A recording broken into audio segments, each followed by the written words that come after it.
Hello, this is a short orientation video in which I will provide an overview of the content section of the online classroom. So in order to access the content section, you click on the content item in the top toolbar, and this will take us to the content area. And I first want to point out the guiding principles document. So this is a document in which I outline what I'm hoping for with respect to and the expectations I have for our online classroom experience. I really want to create this class to be an inclusive, respectful environment for learning. And so I've set out or put forth some expectations I have for communication or principles around how to communicate with each other in an online class. These include things like be kind and respectful to each other, but also like being sure that we respond to people's posts. If somebody responds to our discussion posts, it's helpful and beneficial to respond to them not only for their learning, but if somebody has invested time in responding to your discussion posts, responding to them is something that will help create that inclusive, collaborative learning environment for all of us in the online classroom.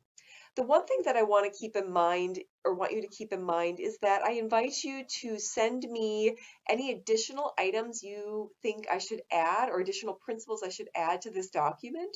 I see this as a work in progress or a working document in that it can always be updated and revised. It is not a final document. I'm certainly willing to add additional items to this particular document with respect to communication in this class. And so I'm going to continue on and show you now the other options or items in the content area. I've provided links again to the student resource and campus cupboard, and you can access these as well through the resources option in the top toolbar. You see here this campus cupboard as well as the student resource center, which is down here. Below that is the textbook information. So as a student enrolled in this course, you have direct access to the textbook or the ebook. You paid for the textbook in your, the textbook fee was included in your student fee. And so here you'll find information about how to contact the McGraw-Hill support. The McGraw-Hill support team can help you with any issues that you're having with the Connect site. Frequently, if students are having issues, it has to do with outdated browser settings or some issue with your browser setting that is interfering with your access to the Connect site. There's also an orientation video which I provide an overview of the information and how to use the Connect site with respect to how to access the Smart Book or the ebook, which are the same thing. It's called Smart Book, but it's an ebook, as well as how to access your assignments and complete your assignments.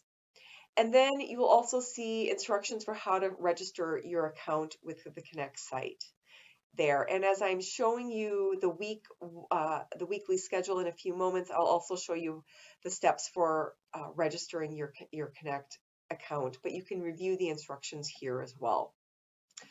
I also provide PDF copies of the syllabus. The one thing that I just want to note is that if I update these documents, you will see a note that these have been updated, and you just want to make sure that you download the most up-to-date document, particularly the course schedule, because if I note errors that I've made in the course schedule that don't align with the actual due dates, for instance, I will update that information.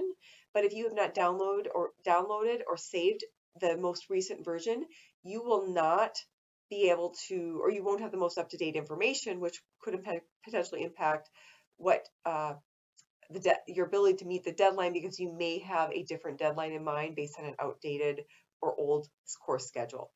These changes are rare, and I always post announcements as well, but I just want to call your attention to that in case you are somebody who would like or typically does print your syllabus and the course schedule.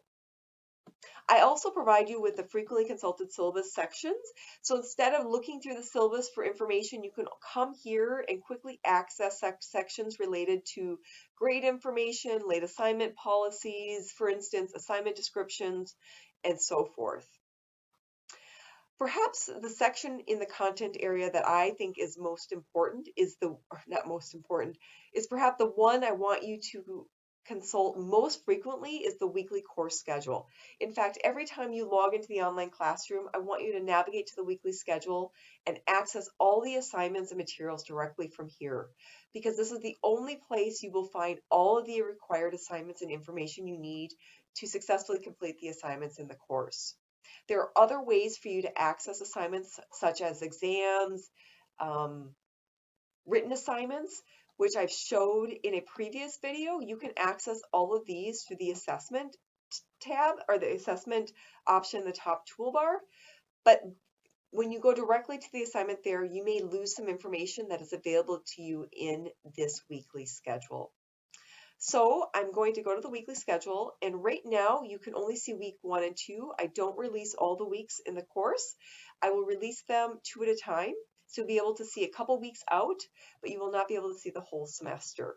And for every week, you will see a weekly schedule overview, the primary learning outcomes and the assignments that are due that week, as well as all the modules which correspond to the assignments that are due this week.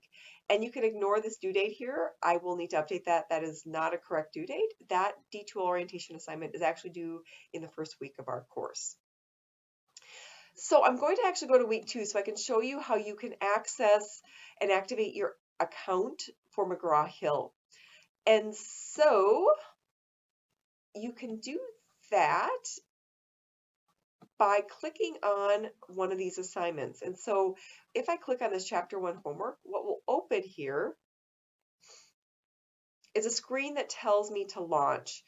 Or to click on this button to launch. And this will take you to the Connect site, which will activate your account, your McGraw-Hill account. And from that point forward, you will be able to access all the assignments in the McGraw-Hill Connect site directly from D2L. The one thing that I want to point out is that it's very important that you access McGraw-Hill through our online classroom. If you've used McGraw-Hill Connect previously and you already have an account, if you go directly to McGraw-Hill and complete the assignments there or log into McGraw-Hill separately or outside of our online classroom, all of your work related to the psychology assignments will not be automatically transferred to the gradebook here in D2L. So there will be no record of your completion of those assignments in the D2L gradebook. So it's very important that you do access these assignments directly through the through the D2L online classroom. Okay, so I'm going to go back here to the weekly schedule, the content section. Here you see an option or see a folder for media space, and these are resources that will show you how to, or provide you with information for how to create a video, which is a Kaltura capture video, how to upload that video to media space so that you can share it with us in the online classroom, and how to post your video to a discussion board. However, if you have any questions about this, because if you choose to, for instance, for your introduction video or introduction posting, choose to post a video like I did, and you'd like to post a video as well, I encourage you to contact me or to use these resources because I would be happy to help you as well. I would like to encourage you to post videos for your introduction discussion if that is something you are comfortable with and are interested in doing, because it's an opportunity for us to create a virtual classroom that in some ways will resemble, or at least provide us with a way to create a alternative in-person classroom experience where we have an opportunity to talk with each other or share the classroom space in a video form versus in only written format. So that's just an option available to you as well.